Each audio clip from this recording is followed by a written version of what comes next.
Well, hello, we're back and we've got a few more videos for you. This one is about control of gene expression, where I'm going to compare gene expression control in eukaryotic cells with that in prokaryotic cells, with a couple of examples, including obviously the Lac Operon, which some people find confusing.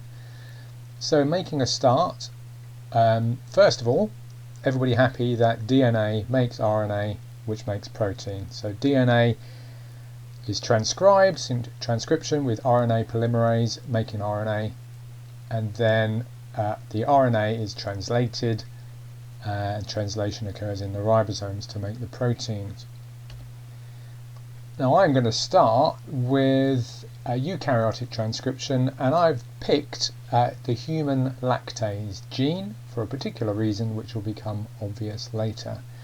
So here we are, on the left hand side of the screen we've got the human karyotypes of chromosomes in order of size in this female human, and the human lactase gene is located on chromosome 2, so you've got 2 copies of it.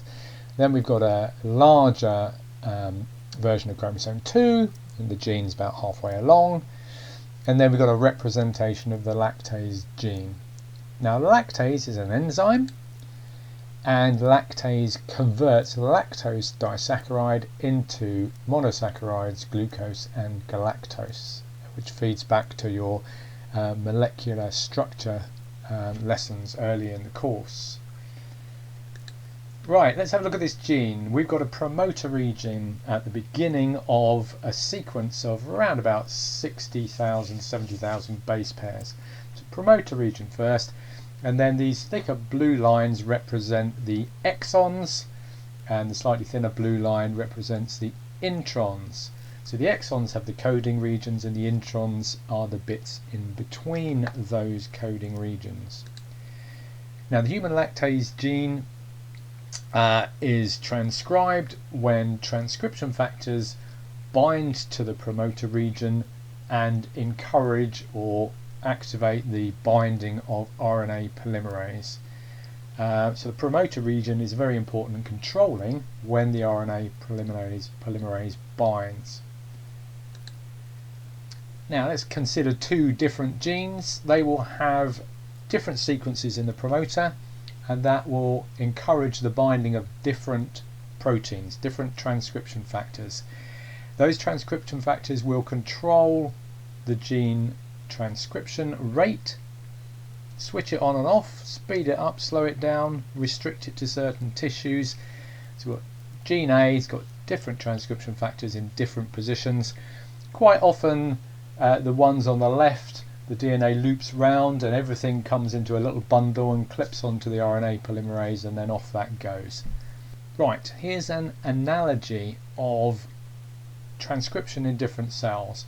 You wouldn't write this stuff down in an exam, but maybe it will give you an idea of what's going on. Imagine a fully automated restaurant. So all the recipes are on a computer, on a database. That's the nucleus, the DNA, and then when printed out, any particular recipe is printed out, a little robot comes along, grabs it and makes whatever the food is in the restaurant. Now this restaurant is completely automated and customized. So in the morning it does breakfast recipes, at Easter it does stollen cake and hot cross buns, at Christmas time it does turkey dinners and mince pies. If the local bingo club turn up, it does sherry trifle. Okay, so it responds to the needs by printing out recipes that are specific to what is required, so that at any time all the correct food is available for the restaurant. Okay, right, let's apply that to real life. So in real life, in eukaryotic transcription, gene transcription increases with certain genes due to the presence of a substance. It could be insulin signaling, it could be the substrate of an enzyme that starts the transcription of that enzyme gene. In addition, transcription is only in specific tissues. Let's take the lactase gene that we're talking about. Lactase is only produced in the intestines because that's the only place it's needed. You won't have milk flowing through the heart. You don't need anything going on there with the enzyme. So specifically in the intestines. Gene transcription could be a particular stage of life. You may have covered fetal hemoglobin compared to adult hemoglobin. Fetal hemoglobin produced in the fetus and not in the adult, and vice versa for the adult. Again, lactase is produced predominantly in most people in the first few years and not in adults in many people. And then gene transcription can be in response to the environment. At time of recording, it's the middle of summer. I've been outside and I've had my skin produce melanin to give me a little bit of a suntan in response to the UV stimulus in the skin cells. Okay, no melanin being produced in my brain or in my heart, just in the skin cells, and only the skin cells that were exposed to the UV light. That's all controlled by gene transcription. Okay, so back to the human lactase gene. Here's a promoter region. The exons and introns are all part of the original transcription of mRNA, so that's about 50,000 bases long, and then there's splicing to take out the intron sequences, and we're left with something around about 6,000 bases long for mRNA. Post-transcriptional control. Once the 50,000 bases of RNA are produced, you can get alternate splicing. So that's when the introns are removed. Sometimes certain exons are also removed. They're missing in some versions of the protein. That allows the proteins to do different things. It allows a membrane bound protein to maybe not be membrane bound. It means a protein that normally binds to another protein doesn't have that bit, so it doesn't bind to it, so it's free or doesn't interact. So in eukaryotic cells you can get these alternate splice variants. Also, the mRNA has a lifespan. mRNA molecules typically last for a few hours, but there's variation there, and then they're broken down and recycled, and you need more mRNA produced if you want to carry on making the protein. The longer the mRNA exists, the more ribosomes can use that and the more protein you will make. Post-translational control. That means control of the protein and how it's used after it is made. So again, talking about human lactase, it's about 2,000 amino acids long. It goes through the Golgi apparatus and it's glycosylated, so sugar molecules are added to it. Then it's trimmed, taking a little sequence off that's only there to get it to the right place, transported, and then 4 of these molecules, proteins, are put together into a tetramer. Now all of those steps affect how active it is. Then there's enzymes that break it down. How many of those enzymes are around will determine how long the protein lasts and how long it's active for. So there's post-translational control.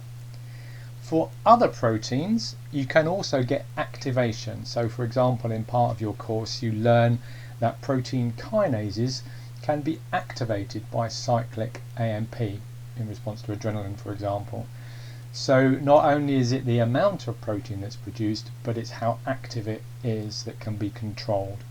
So, in summary, eukaryotic gene expression, you've got individual gene regulation of every gene due to transcription factor variation. You've got regulation of the mRNA lifespan, you've got regulation of the protein processing and the lifespan of the protein, and you can also have regulation by activation on or off of the protein's function in certain cases, for example kinases. Okay, the bacterial Lac Operon is an example of prokaryotic transcription control, and we're going to correlate that with the eukaryotic and compare it. So, E. coli, Escherichia coli, is a bacterium that's in many places, including in your gut, and it has something called a Lac Operon, which is a set of 3 proteins controlled by the same promoter. So the Lac Operon, an operon is a group of genes or a group of proteins, and these are all activated by lactose. So it's the Lac Operon. Okay, so E. coli, like you, your cells, gets its energy from breaking down glucose. It will also break down lactose if there is any available, but it doesn't want to be producing lactase all the time because quite often there's no lactose available to use. So let's have a look. There is in the gene itself, or in the operon itself, there is a promoter region, which is where the RNA polymerase binds, and there is an operator region, and then there are 3 protein coding regions. The proteins are called Lac Z, Lac Y, and Lac A. Now, in another part of the E. coli genome, there is another gene, and that's called Lac I, and that's switched on all the time. So all the time, that gene is just chugging out inhibitor protein, so that if the inhibitor protein gets damaged, another one replaces it, and there's a constant low level of the inhibitor protein around. Now the inhibitor protein binds to the operator region of the Lac Operon, and what that does is it prevents RNA polymerase from activating transcription and transcribing those 3 protein sequences. So there we are. There's a promoter with the RNA polymerase bound, but it can't go anywhere. So you produce no Lac Z, no Lac Y, and no Lac A when there is no lactose available. Now when there is lactose available, lactose, some of it, can get into the bacterium, and if it does, it binds to the inhibitor protein. If it does that, it causes a conformational change, which means the inhibitor protein cannot bind to the operator region anymore. Obviously that means that the RNA polymerase is free to wind its way down the sequence and transcribe the operon, and will then produce the mRNA, which can be made into the proteins Lac Z, Lac Y, and Lac A. Lac Z codes for a protein called beta-galactosidase. Beta-galactosidase is the bacterial version of lactase. It breaks down lactose into glucose and galactose. Now all 3 proteins from Lac Z, Lac Y, and Lac A are involved in either getting more lactose into the bacterial cell or breaking it down. So when all the lactose has been used, the inhibitor protein is no longer the unusual shape, it goes back to its usual shape, and it goes back onto the Lac Operon operator region and blocks transcription. So to summarize this, prokaryotic gene expression with operons, the operons are switched on as a group, or the operon is switched on as a protein coding producing group. It's more efficient, and it's only more efficient because this is a less complex lifestyle. Okay, bacteria, simple, switch genes on, switch them off. You don't need separate genes for the 3 things that are all needed at the same time. Now what I'll do is leave you with this little synoptic bit, which is about lactose intolerance. Okay, so I'll leave you to have a read of that, and I'll see you in one of the other videos.